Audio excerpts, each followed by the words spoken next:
Thank you very much, Mustafa. Ladies and gentlemen, it's a great pleasure to be here and to discuss with you a subject that is so dear to my heart. 200 years ago, if we had sat here, all of us, you would have looked at your neighbor. 1 out of 3 people would have died before the age of 30. 200 years ago, our yields of cereals in the world were at the most 1.5 tons per hectare. Today, life expectancy is nearing 80 in many parts of the world. Today, the best yields are around 8 or sometimes even 10 tons per hectare of cereals. That tremendous advance was possible through a combination of science, of government policy, of innovation, and of collaboration. Today, again, we face new challenges. By 2050, according to all accounts, we'll probably have 9 billion people on this earth. By 2050, the demand for the food of the urban population, of whom we'll have 60% of those 9 billion will live in cities, will be a demand for animal proteins, for milk, for meat, and to a lesser extent also for vegetables. Today, as I talk, we have 1 billion people who are still undernourished, 1 billion who have enough calories but not enough micronutrients. But we also have 1.5 billion who are obese or badly nourished. In other words, 3.5 billion out of the 7 billion we have today on this world have a problem with food. And that, I think, is a real challenge. How do we deal with that? Well, it's very clear that we can feed those 9 billion. I think there's no scientist who in his right mind doubts that. But a couple of things need to be done. First of all, in my view, we need to push for serious innovation. The things that have worked so well since the 1960s, the combination of plant nutrients, of water, of credit, of infrastructure development, need to be reinvented in some ways. We've done a great deal with the so-called Green Revolution, but we also see the effects leveling off. We need to find new ways to produce food sustainably. And with sustainable, I also mean sustainable in a social sense. And there's a big problem there that I want to put right in front of you here, and that is that we have a declining and rapidly declining population working in agriculture. Fewer young people want to be agriculturalists. And there's nothing so devastating for the recruitment of young people to put an emphasis on small is beautiful and do it by hand. I'm saying this provocatively because I think one of the fallacies of the current debate on the modernization of agriculture is that we should go back to some kind of a return to traditional agriculture, as if small is beautiful.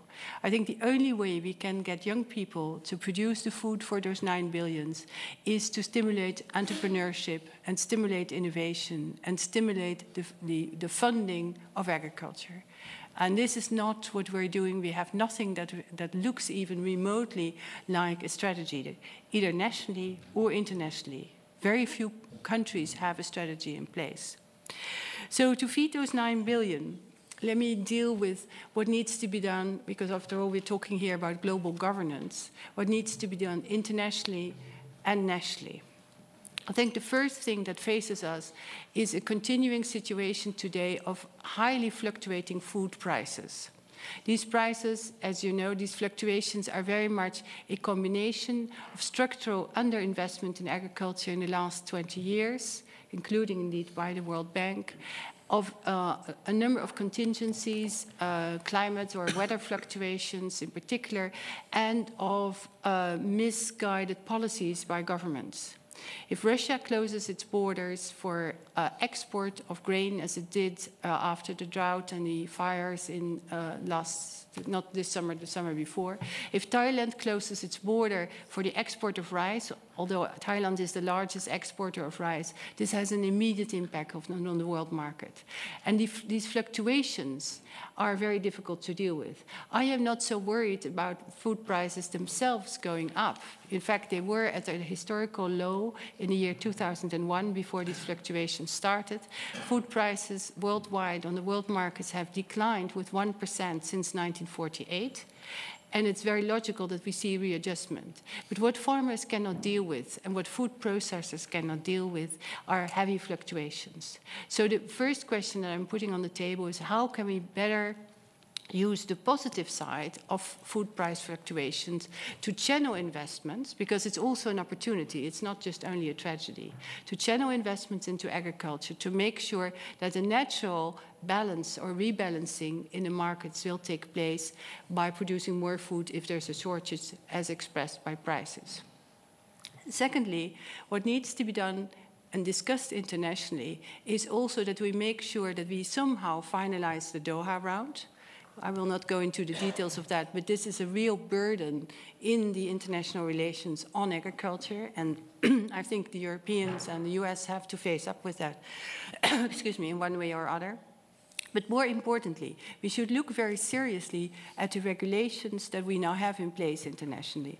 I think we have done some very good things, particularly in the area of food safety, in a number of areas where agreements, for example, on pesticide residues, agreements on contaminants are all put in place. We also know how to deal with that, but we haven't taken the next step to really ask ourselves, can we have a set of rules and regulations in the sector as a whole throughout the food chain on sustainable production?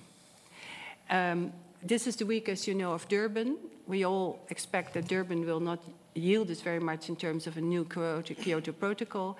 At the same time, I see the food sector really taking its responsibility when it comes to greenhouse gas emissions, when it comes to reducing energy use, when it comes to recycling, retrieval, etc. I'm fully convinced that we can go to much more closed cycles in the agriculture production, including the retrieval of things like phosphate, the reduction of nitrogen loads.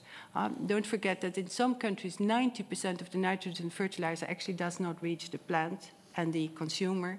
And hence, there's an enormous amount we can do with our current knowledge. But the big item that remains when it comes to regulations is the problem on GMOs, on genetically modified organisms, on which, as you know, Europe has a very conservative stance, whereas the growth in most countries that we still happen to call developing and emerging markets is very much in that area. And we need to find a way to deal with it without falsifying the markets. I think the general issue on the markets is that we should find ways to deal with the negative effects of globalization for certain groups of people, the poor, the more vulnerable, but at the same time make sure that we don't have artificial barriers.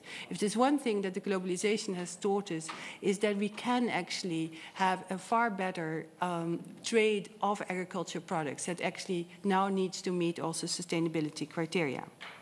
So let me perhaps stop here and ask perhaps the most difficult question to which I don't have a real answer also in terms of governance.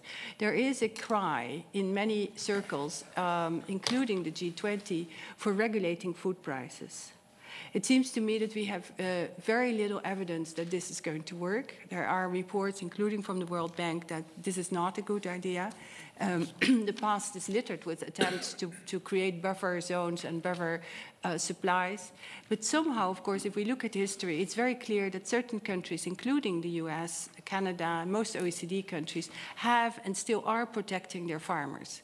So somehow, in order for agriculture to bloom, there needs to be some way to make sure that we make this step into a sustainable agriculture that is competitive, that attracts young people, that's entrepreneurial, and that attracts indeed the right types of investment.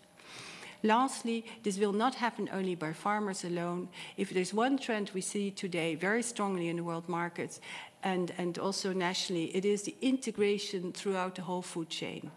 With the fluctuating resources and resource prices, food companies are actually buying land, renting land, buying up contracts with farmers, and we see that all the way. The retailers, the large retailers, the Walmarts of this world are actually dominating the farmers market more than anybody would ever have believed 10 years ago.